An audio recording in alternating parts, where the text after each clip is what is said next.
Thanks a lot for coming in. Good morning. Happy to be here. Something about this community appeals to you? This is a wonderful place to live. For Kelowna Now, this is Kent Mulgat. And we're joined by Les Bellamy, president of the local chapter of the Canadian Home Builders Association. And you recently put out a little news release based on a lot of research you've done on your own, suggesting that this step code that is coming into place in British Columbia maybe has a few things wrong, first of all, on how much it will cost in the construction of a new home. So explain. Sure. And I don't think we want to say that it's wrong. The study on the step code done previously, the 2017 Metrics Research Report, was a study done for the entire province. It was a huge study. They're trying to figure out, what are all homes going to cost in all areas of the province. So really daunting task. The only way you can do that is by doing some generalizations, some estimations, some assumptions. It's the only way to do that large of a scale. So what we've done with the Canadian Home Builders Association, we broke that down into 9 regions. And so each local, so for the central Okanagan, our local have taken 3 typical archetypes for types of homes that we generally build in this area. And we've taken those and studied those to figure out what are the cost implications of the step code.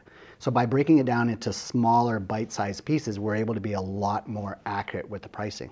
So what has come out with it, the government study commissioned by BC Housing came out with comments that for the lower tiers or lower steps would be a fraction of a percent additional construction cost, and for the higher steps would be less than 2%.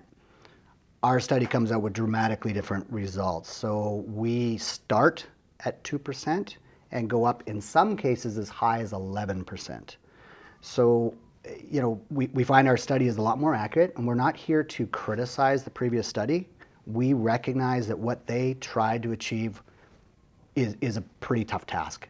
So We're here to provide actual information, more locally, regional information, and say, look guys, we're able to break this down for you. We have much cleaner numbers for you. So your numbers say it's more expensive than theirs, but first of all, let's start by defining the step code. Sure. This would be a form of building homes that would ensure that they are more energy efficient than we've ever seen before. Yeah, that's right. So what it sounds like such a good thing. It sounds like a great idea, and we should. We need to be more energy efficient, and more importantly, we really need to be taking a look at our greenhouse gas emissions in buildings, right? So we've already been doing much better, even nationally. Since 1990, greenhouse gas emissions in dwellings has dropped by 11%, but the number of homes has increased by 38%. So in other words, the total amount of emissions coming out of homes today, all of them, is 11% less than it was in 1990. Correct. So we are, through voluntary steps, we're already becoming more energy efficient. And a lot of that happened after 2012. So in 2012, the BC Building Code came out with some changes that really addressed energy efficiency. And if you look at it on a graph, you'll see that after 2012, things really got much better. So in our opinion, it may be too soon to be studying the impacts of that code change, but we're already seeing that a dramatic decrease in the amount of energy consumed in that short period of time. Okay, so you determined that it costs more than the step code people suggested that it would. Yeah. So what are you saying? We shouldn't go there? It's too expensive? People won't build homes? No, we're definitely not saying that. There's a couple of things that we're saying with this. One, we wanted to provide accurate information so that people can make an informed decision when you're trying to balance housing affordability. We have a housing crisis right now. We don't want to lock the next generation out of home ownership, so we need to take a serious look at that. We definitely need to take a serious look at what we're doing to our planet. We want to be here for the long run, right. So we got to do the right thing.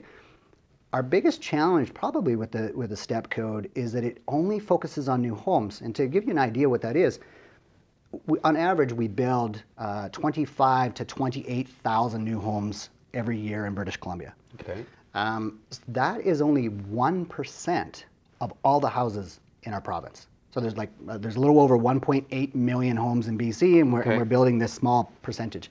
The step code only applies to that one little percentage that is already, in some cases, between 60 and 100% more efficient than all the other 99% of houses.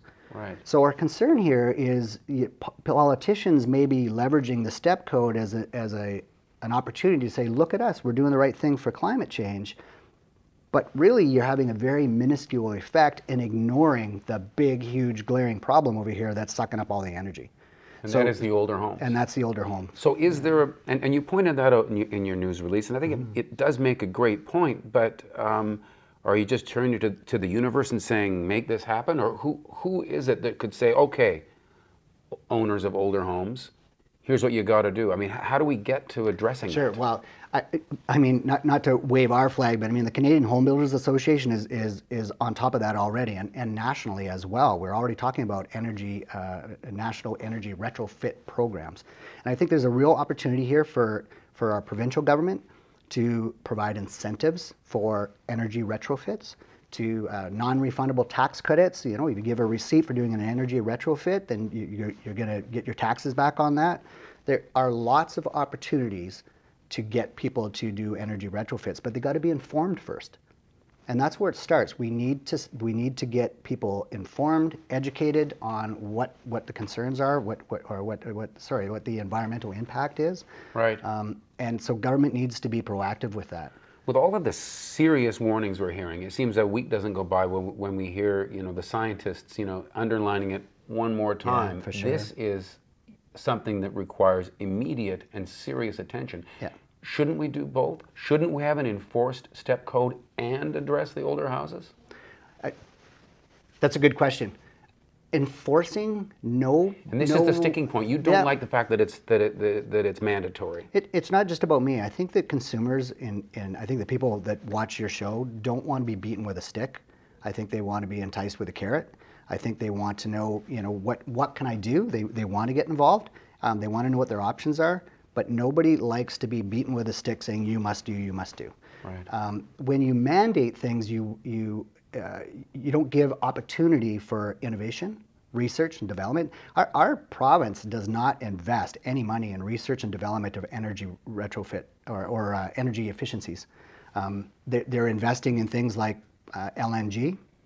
How much money is going into that versus how much money is going into finding cost-effective solutions to energy efficiency, right? So, right. And how about research and development into better forms of energy? So right now we're saying let's wrap our houses with big, thick styrofoam that's made from petroleum products to try to keep all that energy inside the building. What if we found better technologies that create better energies that are better for the environment? What if somehow we were able to turn windows into giant solar panels, and that sounds a little bit out there, and No, I like that one. well, wouldn't that be great? But when you think back, 20 years ago, and somebody said, yeah, you're going to have a bunch of electric cars driving around, we all went, ha ha ha, yeah, that and flying cars. Well, we're not quite to flying cars, but we definitely have electric cars. I drove my truck here today, and if I start to veer off my lane, it actually steers me back into my lane. We didn't see that technology coming until, Right. and it wasn't mandated, right? If you give industry opportunity and you get consumers excited about something, industry reacts and industry produces. Right. So, bottom line, your organization would like to see the province encourage builders to gravitate to those STEP code things. Absolutely. Rather than enforcing it. And at the same time, you're calling out to the powers that be to start focusing attention on older homes. Yeah. Like mine, for and instance, honestly, it's all drafty. right. And honestly, the horse is out of the barn already, but they should have started there because that's where the biggest usage is. You've got homes built before 1990 on average consume 100% more energy than a home built today. Well, why was that ignored? Why is it that homes built between 1990 and 2012 on average use 60% more energy than a home built today? Right. And we've ignored that, right? So 99% of housing stock is using between 60 and 100% more energy than a home built today.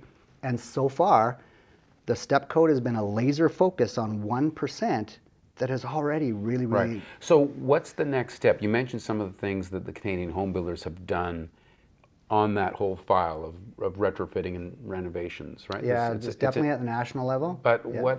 what's the next step to see things really happening?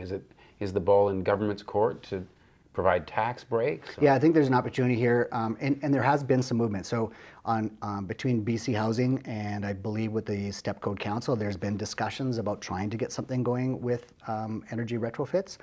I know that the NDP government has just announced that they're going to be putting some funds into it, which is great. That's awesome, but we need to act faster, and we need to make it a priority. And I would love to see the resources that have been consumed and used up in creating the step code currently. I would really like to see more focus on getting it where it needs to be, which is the real problem, the existing stock. Right. We need to shift that focus, and quickly. Okay. Yeah. Interesting stuff. Yeah. Les Thank you very Bellamy, much. President of the local of the Canadian Home Builders Association, and thank you for watching Kelowna Now.